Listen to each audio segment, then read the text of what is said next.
There's a really strange fact about Michael Jackson in this video. You'll have to find out by watching this video. Ha! You can't click away. I got you curious. It's time to learn geography now! Bonjour à tous, je suis votre hôte Barbie et j'aimerais vous faire cette vidéo plutôt sous le lettre C pour Côte d'Ivoire, mais comme vous le savez, ceci est une émission d'anglais. Alors nous allons utiliser le mot Ivory Coast, d'accord? 3 months of Duolingo. Ha! I love this app.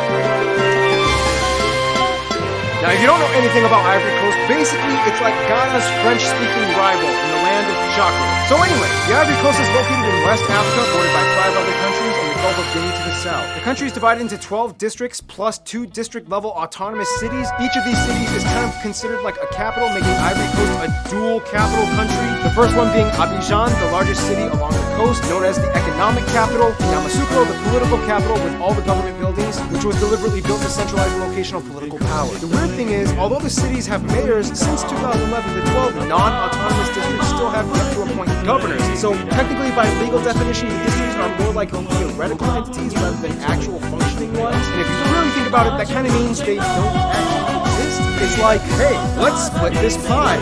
Sure. Now, in my head, I split it into 2 pieces. You have to guess where I cut it. After Abidjan, known as the Paris of Africa, the second largest city would be Bouake and Dolo, which also have the largest and only 2 international airports, being Abidjan Felix Houphouët-Boigny International and Bouake International. The borders with Liberia mostly run along the Kavala and Sestos rivers, the Laraba with Burkina Faso, and a portion of the Black Volta with Ghana. Keep in mind that much like Ghana, historically before European colonialism, the Ivory Coast was split into various kingdoms and tribal territory clusters, which, if we really want to get technical, looks like this. But if we really want to summarize the parent groups, it looks a little bit something like this, with 4-ish main branches: the Kwa, the Kru, the Kur, and the Mande. The Kwa branch Akan peoples are kind of like the cousins of the Ashanti people that we mentioned in the Ghana episode, and they make up the largest group in the Ivory Coast. The most notable tribe being the Baoulé, founded by Queen Poku.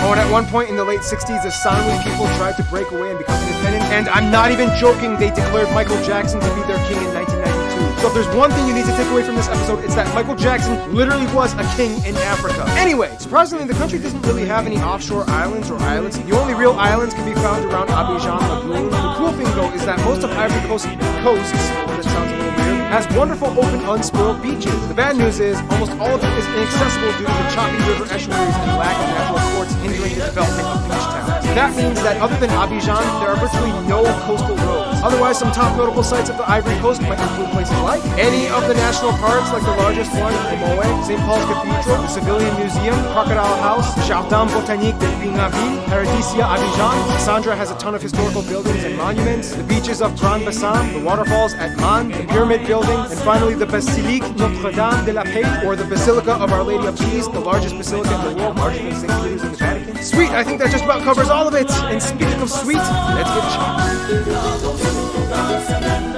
The Ivory Coast got its name from the historically major export of ivory back centuries ago before it became super illegal. But in all honesty, it should be called the Cocoa Coast. That sounds better. Cocoa Coast. Or en français, Côte de Cacao. Even that sounds cool.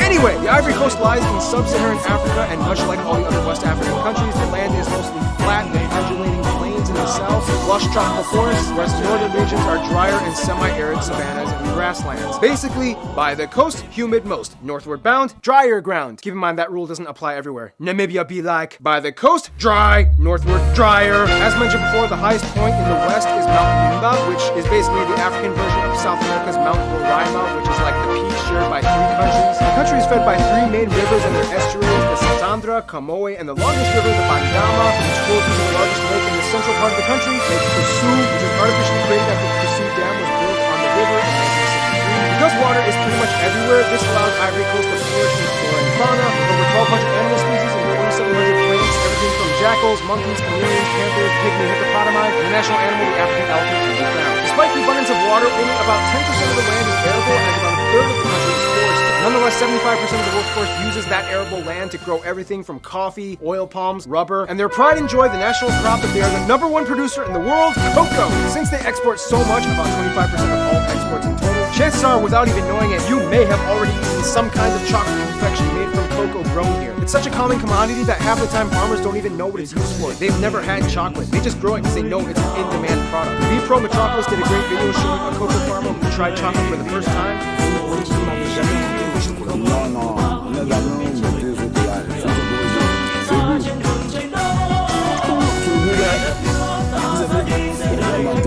Check it out, it's a great video. It's a cool report. But going back to food, dishes in the Ivory Coast pretty much follow the same West African format. You know, lots of cassavas, plantains, slow simmered stews and sauces with peanuts, grilled or dried fish and chicken. However, two things they definitely specialize in and love are atieke cassava mash with kidjenu stew and the famous Ivorian land snails, which can grow huge and are typically grilled or eaten with sauce. The interesting thing is that even after two civil wars in the 21st century, the Ivory Coast still moves forward as the largest economy in the West African Economic Monetary Union, which is basically the French-speaking countries of ECOWAS. Hey! Oh, whatever. All your people are like quadrilingual. I'm pretty sure you speak enough French to get by. By the way, ECOWAS has a really cool-looking headquarters building in Togo. Anyway, yeah, the Ivory Coast actually didn't fall in the same pattern of many other African states in which a government uprising led to a dictator that ruined everything. One man actually kind of got things moving along, and we'll talk more about him in... Okay, first of all, Ivorian. That's what you call these people. Ivorians, not Ivory Coastians. Just getting that little PSA out there. Anyway, the country has about 25 million people and has about 60 different tribes. These tribes are divided into 5 principal ethnic groups, the largest one being the Akan people at about 42%, the Gurs at about 18%, the Northern Mandes at about 60%, Druze at about 11%, and Southern Mandes at 10%. Whereas the rest are made up of other people groups, mostly other Africans from abroad, and non-Africans like Lebanese and French people. They use the West African CFA franc as their currency, they use the Type C plate outlet, and they drive on the right side. Now, the Ivorian people are quite diverse, however, as a former French colony, the French language kind of unites them all. Nonetheless, out of the 65-ish languages spoken throughout the country, the Kwa languages have the most speakers. And the second probably belongs to the Jula language in the West, which is related to the Mande and Mandinka languages that we already discussed in the Gambia and Guinea episodes, which is sometimes written in the cool-looking N'Ko script created by this guy in 1949, making one of the few indigenous African writing systems. See, small stuff like that. That's why I love this show. I have the best job ever. Religion plays an interesting role, as about a third of the population identifies as Christian or Catholic, while 39% are Muslim, while a quarter are animists. All three of these groups live alongside each other relatively peacefully. In a nutshell, during the tribal kingdom eras, Muslim traders came in from the north around the first millennia. Around the 15th century, Portuguese and French people stopped by and started trading. The French got a little overprotective because they didn't want the English to dominate the Gulf of Guinea. Then there was that short-lived Wassoulou Empire that tried to revolt. This guy became the father of independence, and in 1960 they broke free from the French. From there, he became the leader for about 33 years. However, things were actually, in contrast to other African states, pretty good. I mean, sure, he had some controversies, but overall, the country became the most prosperous in West Africa. People were living better, the economy was booming. I mean, technically he was a dictator, but he kind of didn't suck. Then the 90s came and his successor totally sucked. Long story short, 1999 coup d'etat, and this guy stepped in, and this guy was elected. Things got worse,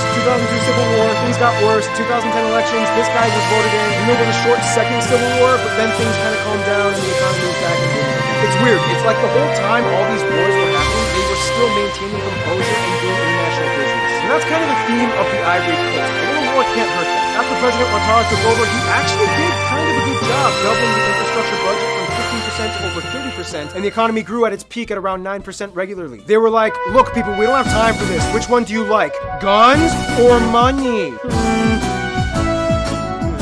Otherwise, the Ivory Coast is laden with amazing, colorful tribes, traditions, and customs. Some of the most notable tribes being the Bilfo tribe with their adobe clay houses, the Dan tribe with their spinning warrior and stilt dances, the acrobatics of the Korhogo tribe, the terracotta funerals by the Akan people, the Sanufo people with their rich Korhogo cloth, the Yakuba girl juggling dance, the Baule tribe loved brass art. Many tribes come together for the huge Fête des Masques, or the Mask Festival, which is the biggest one in the country. There's also the Fête du Capri in Gomon, where people run around naked at midnight. You're never short of music and art. In fact, the Ivorian movie Black and White in Color became the first winner of an Oscar by a Black Republic. Abidjan is also kind of seen as like the fashion capital of sub-Saharan Africa, both in Western and native designs. Due to their close ties to France, the latest get-ups can be found on runways and boutiques all across the city. Some notable people of Ivorian descent from the Ivory Coast might be alike. Their only gold medal winner, Sheikh Salah Cisse, Alpha Blondy, actor Bamba Jambamba, Constance Amio, Sidiki Bakaba, Amadou Kourouma, Bernard Dadier, Becho Lolas, the pride and glory of the Ivory Coast, Didier Drogba. In the end, the Ivory Coast knows how to manage themselves and dust off pretty well with a touch of class. Let's see how classy they are with others.